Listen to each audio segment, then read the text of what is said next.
Hi everyone, welcome to STD word classes. तो friends, आज हम लोग जो चैप्टर डिस्कस करने वाले हैं चैप्टर नंबर 4 है। कल आपको क्लास नहीं मिली हुई थी तो इसलिए आज आपको 2 क्लासेस मिली हैं। यानी इसके पहले जो भी आपको वीडियो मिली होगी उसमें हम लोगों ने चैप्टर नंबर 3 डिस्कस किया है और ये चैप्टर नंबर 4 हम लोग कवर करने वाले हैं। इसमें जो बात कही गई पृथ्वी के प्रमुख स्थल, यानी जो स्थल है उनके बारे में हम लोग डिस्कस करने वाले हैं। यानी पर्वत है, पठार है, मैदानी इलाके जो होते हैं, तो इन सब बारे में हम लोग इस चैप्टर में देखेंगे। तो अगर चैनल पे पहली बार आए हैं तो वीडियो को लाइक करके चैनल को भी सब्सक्राइब कर लीजिएगा, सो दैट आपको सारी क्लासेस मिलती रहती हैं। क्योंकि यहाँ पे आपको सीटेट की भी क्लासेस मिलती हैं एंड साथ ही साथ बीपीएससी की भी क्लासेस मिलती हैं, तो आप लोग ज्वाइन कर सकते हैं। और बाकी जो भी इंफॉर्मेशन आती है टीचिंग से रिलेटेड वो भी आपको यहाँ से बता दी जाती है। तो स्टार्ट करते हैं। पृथ्वी के प्रमुख स्थल के बारे में हम लोग देख लेते हैं। इसमें जो बात कही गई, देखिए थ्योरी जो है कहानी के तौर पे बताई गई है, मतलब इसमें कहानी दी गई है। तो कहानी से कोई मतलब नहीं, क्योंकि कहानी से क्वेश्चन पूछता ही नहीं है। ये इसलिए है कि बच्चे को जो है, मतलब बच्चों को अच्छे से समझ में आए।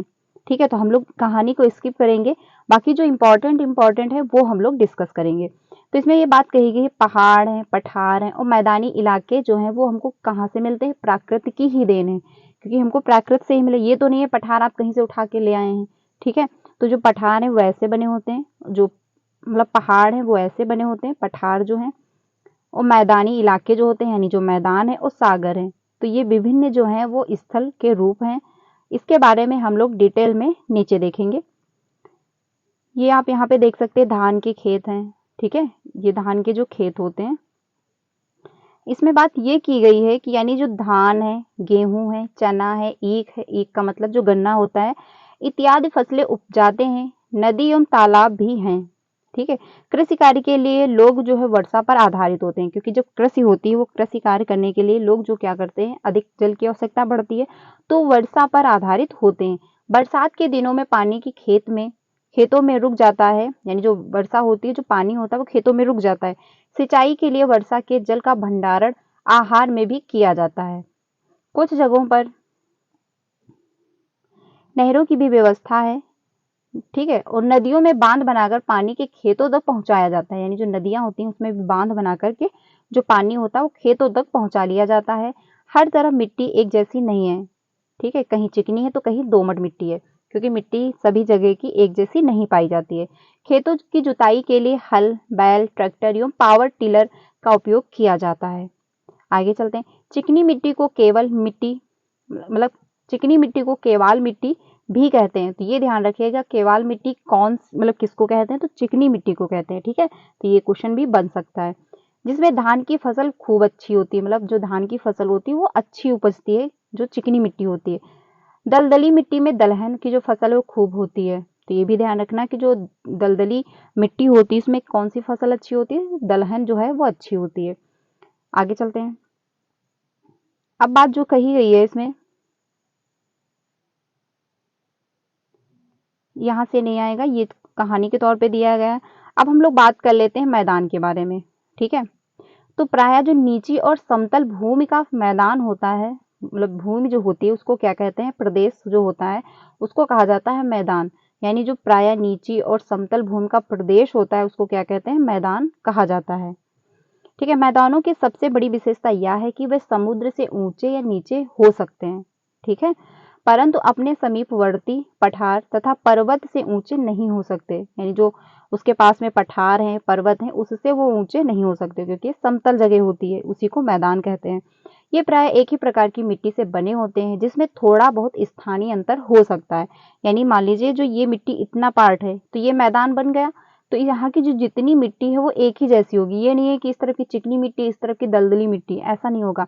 बस थोड़ा बहुत जो है स्थानीय अंतर देखने को मिल जाएगा। यानी कि यहाँ की उर्वरक जो क्षमता है वो अधिक होगी, तो यहाँ की थोड़ा सा बंजर हो सकती है। तो थोड़ा बहुत अंतर देखने को मिल सकता है। अब जो सबसे ज्यादा इंपॉर्टेंट है, यहाँ से क्वेश्चन हर बार आता है, तो ये ध्यान रखिएगा। मैदान मुख्यतः 3 प्रकार के होते हैं। कौन कौन से हैं? अपर्दन मूलक मैदान होता है, निक्षेपण मूलक मैदान होता है, और जो तीसरा है वो होता है रचनात्मक मैदान। ठीक है, तो एक एक करके हम लोग अब डिटेल में समझते हैं। अपर्दन मूलक जो मैदान है वो मैदान जिसकी रचना में अपर्दन की क्रिया का प्रमुख हाथ रहता है। यानी जो अपर्दन की क्रिया होती है उसमें प्रमुख जो है हाथ रहता है, अपर्दन मूलक मैदान कहलाते हैं। जैसे कि फिनलैंड का मैदान हो गया, उत्तर यूरोप कनाडा के पूर्वी क्षेत्र जो हो गए तो वो आपके आ जाते हैं अपर्दन मूलक के अंतर्गत। अगर आपसे पूछ लिया जाए कि कौन सा अपर्दन मूलक मैदान नहीं है, तो अगर आपको ये नाम पता है तो आप बता दोगे कि हाँ ये वाला ऑप्शन नहीं है। तो ऐसे भी क्वेश्चन पूछ सकता है, कभी कभी मैचिंग के भी दे सकता है। तो ये ध्यान रखिएगा कि कौन कौन से मैदान हैं। जब आप इतने ध्यान रखोगे कि हाँ ये 3 जो मैदान है वो अपर्दन मूलक के मैदान है, तो बाकी जो भी आएंगे आप उसको कट कर दोगे। ठीक है, अब बात कर लेते हैं दूसरे प्रकार का जो मैदान है, इसमें है निक्षेपण मूलक मैदान।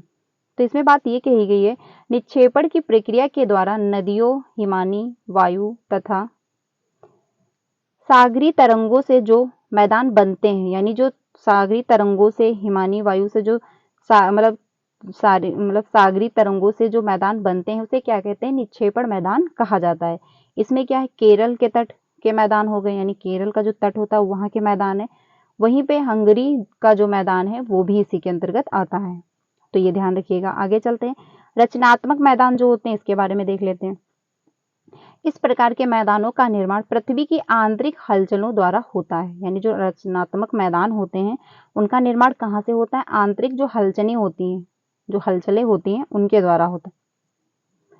इसमें बात ये कही, उत्तरी अमेरिका हो गया, मतलब उत्तरी अमेरिका का मध्यवर्ती मैदान, तो इसके अंतर्गत आ जाएगा रचनात्मक मैदान के अंतर्गत।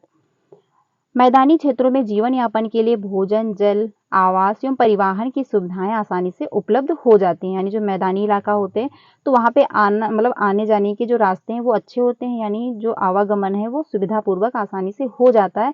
इसकी वजह से जो मैदानी इलाके होते हैं वहां पर सारी चीजें उपलब्ध हो जाती हैं।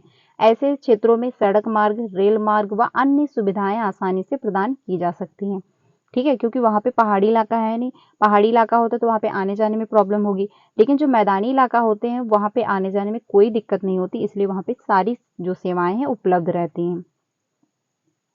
अब हम लोग देख लेते हैं बिहार। बिहार का अधिकतर भाग जो है गंगा नदी के दोनों तरफ मैदानी भाग के रूप में फैला हुआ है। तो ये पॉइंट ध्यान रखिएगा, क्योंकि जो बिहार का अधिकतर भाग है वो कहाँ फैला हुआ है, गंगा नदी के दोनों तरफ मैदानी भागों के रूप में फैला हुआ है। इसमें जो है कृषि कार्य होता है। ऐसे मैदान पश्चिम में पंजाब से लेकर पूर्व में असम तक मिलते हैं। यानी जो ये मैदान है जहाँ पे कृषि होती है वो कहाँ कहाँ है, पश्चिम में पंजाब से लेकर पूर्व में असम तक मिलते हैं। ये इलाके सतलज, गंगा और ब्रह्मपुत्र का मैदान कहलाते हैं। ठीक है, यह पूरा मैदानी क्षेत्र अन्न उत्पादन के लिए प्रसिद्ध है। यानी जो मैदान है ये पश्चिम में पंजाब से लेकर पूर्व में असम तक, तो ये जो है अन्न उत्पादन के लिए प्रसिद्ध है। इसे भारत की उत्तरी विशाल मैदान के रूप में भी जाना जाता है। यानी जो ये क्षेत्र है इसको क्या कहते हैं, भारत के उत्तरी विशाल मैदान के रूप में भी जाना जाता है। तो ये सारे पॉइंट आप लोग ध्यान रखिएगा, क्योंकि आपके में है ज्योग्राफी एंड मॉडल हिस्ट्री, यहीं से क्वेश्चन ज्यादा उठाए जाते हैं। तो ये ध्यान रखिएगा, अच्छे से पढ़िएगा। जो ज्योग्राफी है और मॉडल हिस्ट्री है यहाँ से क्वेश्चन आपको सबसे ज्यादा देखने को मिलते हैं। तो आप जब तभी कर पाओगे जब आपने थ्योरी कंप्लीट कर रखी होगी। क्वेश्चन कर लोगे तो क्वेश्चन से आप एक क्वेश्चन को डील कर सकते हो, लेकिन वैसा ही क्वेश्चन एग्जाम में नहीं पूछा जाएगा। अगर थोड़ा सा घुमा दिया गया तो आप नहीं कर पाओगे, लेकिन अगर आपने थ्योरी पढ़ रखी है तो आप क्वेश्चन को कर ले जाओगे। ठीक है, तो ये भी ध्यान रखिएगा। आगे चलते हैं। पठार आसपास की भूमि से ऊंचा होता है तथा उसके ऊपर का जो भाग है वो सपाट होता है। यानी मान लीजिए कि ये जो पठार है ऊंचा होता है, लेकिन इसके ऊपर का जो भाग है वो सपाट जैसा होता है। ठीक है, यानी कि ऐसे ऐसे होते हैं। पठार की ऊंचाई कुछ 100 मीटर से लेकर कई हजार मीटर तक हो सकती है। यानी इसका कोई आइडिया नहीं कि इतनी ही ऊंचाई पर होगा, ऊंचाई इसकी ज्यादा भी हो सकती, कम भी हो सकती है। कुछ पठार तो हैं हजारों किलोमीटर के क्षेत्र में होते हैं। हमारे देश में दक्कन का जो पठार है तथा छोटा नागपुर का पठार है, इसके अच्छे उदाहरण हैं। यानी जो दक्कन का पठार है, यानी जो दक्कन का पठार है और साथ ही साथ जो छोटा नागपुर का पठार है वो इसके अच्छे एग्जाम्पल हैं।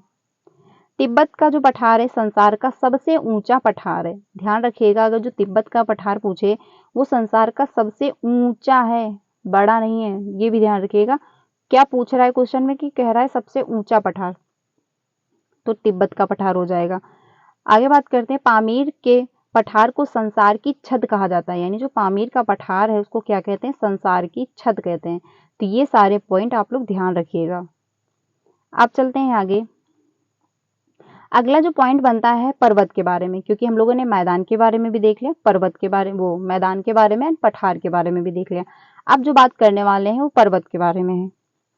पर्वत के बारे में ये बात कही गई है, मतलब जो आप देख, जिन्हें तुम पठार कह रहे हो वो पठार नहीं बल्कि पर्वत भी हैं।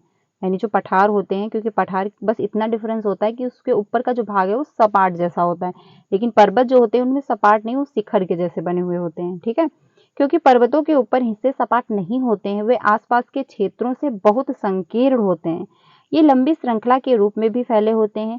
ऐसी श्रृंखला को पर्वत श्रेणी कहते हैं। ठीक है, तो ये भी ध्यान रखिएगा कि जो पठार होते हैं वो पठार भी हो सकते हैं, क्योंकि जो अगर सपाट हुआ तो पठार होंगे, लेकिन अगर नहीं है तो पर्वत भी कहलाते हैं। बहुत ऊंचे होने के कारण कुछ पर्वतों पर हमेशा बर्फ जमी रहती है, क्योंकि काफी ऊंचाई पर होते हैं तो इसलिए वहां पे बर्फबारी अधिक होती है, तो पर्वतों पर बर्फ जमी रहती है और इनसे कई नदियां निकलती हैं। क्योंकि पानी ज्यादा होगा तो जब पानी, वो बर्फ ज्यादा होगा, जब बर्फ पिघलेगी तो नदियां निकलेंगी। भारत में हिमालय पर्वत पर बर्फ जमी रहती है और कई नदियां भी निकलती हैं। यानी जो भारत पर हिमालय पर्वत है वहां से कई काफी औषधियां भी प्राप्त होती हैं और साथ ही साथ वहां पे बर्फ जमी रहती है, तो वहां से कई नदियां भी निकलती हैं। अरावली पर्वत पर बर्फ तो नहीं जमती, परंतु वहां भी वर्षा के कारण नदियां निकलती हैं। यानी जो अरावली पर्वत है वहां पे बर्फ नहीं जमती, क्योंकि इतनी ज्यादा ऊंचाई पर नहीं है, लेकिन वहां पे जो बर्फ है, मतलब वहां पे जो वर्षा का जल होता है, वर्षा के जल के कारण वहां से नदियां निकलती हैं। तो ये भी पॉइंट ध्यान रखिएगा, हिमालय जो पर्वत है वहां पे बर्फ जमी होती है। ये देख सकते हैं पर्वत जो है, हिमालय पर्वत पर स्थित जो है एवरेस्ट की ऊंचाई। तो ये ऐसे जो है पर्वत बने हुए होते हैं। अब बात कर लेते हैं, हिमालय पर्वत की अधिक ऊंचाई के कारण उसके शीर्ष भाग में बर्फ जमते हैं, लेकिन कम ऊंचाई के कारण अरावली पर्वत पर बर्फ नहीं जमती। यानी क्योंकि जो हिमालय पर्वत है अधिक ज्यादा ऊंचाई है, तो इसी की वजह से वहां पे क्या है, बर्फ जमाई, मतलब बर्फ जम जाती है। और अरावली जो पर्वत होता है वो इतना ऊंचा नहीं है, इसी वजह से वहां पे बर्फ नहीं जम पाती। इसका मेन रीजन यही है। आगे चलते हैं। बिहार के बड़े पर्वतों, मतलब बिहार में बड़े पर्वत तो नहीं है, किंतु छोटी छोटी पहाड़ियां जरूर हैं, जिन्हें आप राजगिरी, गिरियक, बराबर, हवेली, खगड़पुर और मंदार हिल में जाकर देख सकते हैं। तो यानी जो मतलब बिहार है वहां पे बड़े पर्वत नहीं देखने को मिलते, लेकिन छोटी छोटी जो पहाड़ियां हैं वो वहां पर देखने को मिल सकती हैं। ठीक है, आगे चलते हैं। जो उनके नाम दिए गए हैं, राजगिरी हुआ, ठीक है, गिरियक होगा, बाराबार हो गया, हवेली, खगड़पुर हो गया और मंदार इलाके में जाकर आप देख सकते हैं कि छोटी छोटी पहाड़ियां हैं। अब बात कर लेते हैं, पर्वत से निकलने वाली नदियों के जल का उपयोग सिंचाई तथा पन बिजली उत्पादन में किए जाते हैं। यानी जो पर्वत से पानी निकलता है, यानी जो जल निकलता है नदियों के माध्यम से, उससे हम लोग सिंचाई भी करते हैं और साथ ही साथ बिजली बनाने का भी काम किया जाता है। पर्वतों पर कई प्रकार की वनस्पतियां तथा जीव जंतु पाए जाते हैं। यानी जो पर्वत होते हैं, हिमालय पर्वत जो है, वहां से बहुत सारी औषधियां प्राप्त होती हैं, बहुत सारी लकड़ियां भी प्राप्त होती हैं, वहां पे जीव जंतु भी रहते हैं। तो ये आप लोग ध्यान रखिएगा। इनसे हमें लकड़ियां, चारा, औषधियां आदि प्राप्त होते हैं। पर्वत पर्यावरण संरक्षण एवं वर्षा कराने में भी सहायक होते हैं, परंतु पर्वतों पर यातायात कठिन है, क्योंकि वहां पे समतल जगह तो है नहीं जो यातायात आसानी से हो जाएगा, यानी सुगम रूप से हो जाएगा, क्योंकि वहां पे पहाड़ है, तो इस वजह से वहां पे यातायात जो है वो कठिन है। यहाँ खेती करना भी कठिन होता है, क्योंकि समतल जगह अगर होती है तो वहां पे खेती भी आप आसानी से कर सकते हैं, लेकिन जहाँ पे पहाड़ है, उबड़ खाबड़ है, तो वहां पे खेती भी करना जो मतलब समतल जगह की अपेक्षा कठिन होता है। खेती करने के लिए किसानों को सीढ़ीदार जो है खेती करनी पड़ जाती है, क्योंकि सीढ़ीदार जो खेती होती है वो हम लोग देख लेते हैं। ये आप लोग देख सकते हैं, ये जो है ये सीढ़ीदारी खेती है, मतलब ये ऐसे जो है ये सीढ़ी बना दी जाती है, इसमें जो है जो फसल उगाई जाती है, और यहाँ पे साइड में आप देख सकते हैं ये जो लाइनें लाइनें बनी हुई हैं, इसमें बीच बीच में पानी जाया करता है। तो ऐसे है वहाँ पे खेती होती है पहाड़ी इलाकों में, सीढ़ीदार जो खेत, मतलब सड़कें बन, वो खेत में बना दिए जाते हैं, फिर उसमें फसल उगाई जाती है। आगे चलते हैं। घने जंगल, अत्यधिक ऊंचाई एवं परिवहन का अभाव होने से यहाँ का जीवन मैदानी, मतलब मैदानों की अपेक्षा कठिन होता है, क्योंकि वहाँ पे अधिक जंगल और अत्यधिक ऊंचाई एवं परिवहन का अभाव रहता है, क्योंकि आवागमन अच्छे से नहीं हो पाता है, तो इसलिए मैदानी इलाकों की अपेक्षा वहाँ का जीवन भी कठिन होता है, क्योंकि जहाँ पर सारी अगर सुविधाएं उपलब्ध नहीं हो पाती हैं तो वहाँ का जीवन और जहाँ सारी सुविधाएं उपलब्ध हो रही वहाँ के जीवन से फर्क रहेगा। ठीक है, आगे चलते हैं। पर्वतारोहण का खेल अधिक ऊंचाई वाले पर्वतों पर होता है, यानी जो पर्वत के ऊपर चढ़ना होता है तो वो जो खेल होता है अधिक ऊंचाई वाले पर्वतों पर होता है। आगे चलते हैं। सैलानियों के लिए पर्यटन स्थल आकर्षण के केंद्र होते हैं। पहाड़ जहां बर्फ जमी होती है वहां पर लोग जो है स्कीइंग करते हैं, यानी जो स्कीइंग होता है, मतलब स्कीइंग जो होता है, जी आप देख सकते हैं ये जो लोग कर रहे हैं ये पर्वतों पर चढ़ते हैं, वहां पे जो बर्फ जमी होता है उसी में जाके ये स्कीइंग करते हैं। शिमला और कश्मीर में पर्यटन इसका खूब आनंद लेते हैं, यानी जो शिमला है और कश्मीर है वहाँ के जो घूमने जो लोग जाते हैं वहाँ पे खूब अच्छा खासा आनंद लेते हैं। अब हम लोग चलते हैं आगे। जो पर्वत है वो कितने प्रकार के होते हैं? 3 प्रकार के होते हैं। ठीक है, ये भी ध्यान रखिएगा कि जो पर्वत है वो 3 प्रकार के होते हैं। मैदानी इलाके कितने प्रकार के थे? वो भी 3 प्रकार के थे। ठीक है, तो वो भी ध्यान रखिएगा। अपर्दन और निक्षेपण और रचनात्मक, वो भी आप लोग ध्यान रखिएगा। अब बात कर लेते हैं वलित पर्वत जो होता है। वलित पर्वत इसकी सतह उबड़ खाबड़ एवं शिखर शंक्वाकार होता है, यानी जो इसकी सतह होती है वो कैसी होती है? उबड़ खाबड़, एंड उसके साथ क्या होता है? शंक्वाकार भी होता है, यानी जो इसका शिखर होता है, जैसे भारत का हिमालय पर्वत एवं दक्षिण अमेरिका का इंडीज पर्वत। तो ये भी ध्यान रखिएगा कि जो भारत का हिमालय पर्वत है वो कैसा है? शंक्वाकार का है, यानी जो उसका शिखर उभरा हुआ है ऐसे, और साथ ही साथ जो दक्षिण अमेरिका का इंडीज पर्वत है वो भी शंक्वाकार का बना हुआ है। तो ये जो है इंपॉर्टेंट है, ध्यान रखिएगा। अब बात कर लेते हैं भ्रंशोद पर्वत। भ्रंशोद पर्वत जो है पृथ्वी के आंतरिक हलचलों के कारण पृथ्वी पर दरारें पड़ जाती हैं, यानी जो पृथ्वी के अंदर हलचलें होती हैं उसी से क्या होता है कि पृथ्वी पर दरारें पड़ जाती हैं।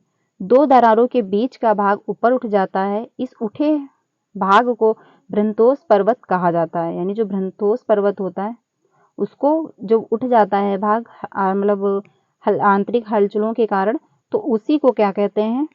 भ्रंतोस पर्वत कहते हैं। भारत का सतपुड़ा पर्वत इसका उदाहरण है, तो ये ध्यान रखिएगा, भारत का जो सतपुड़ा पर्वत है वो भ्रंतोस पर्वत का उदाहरण है।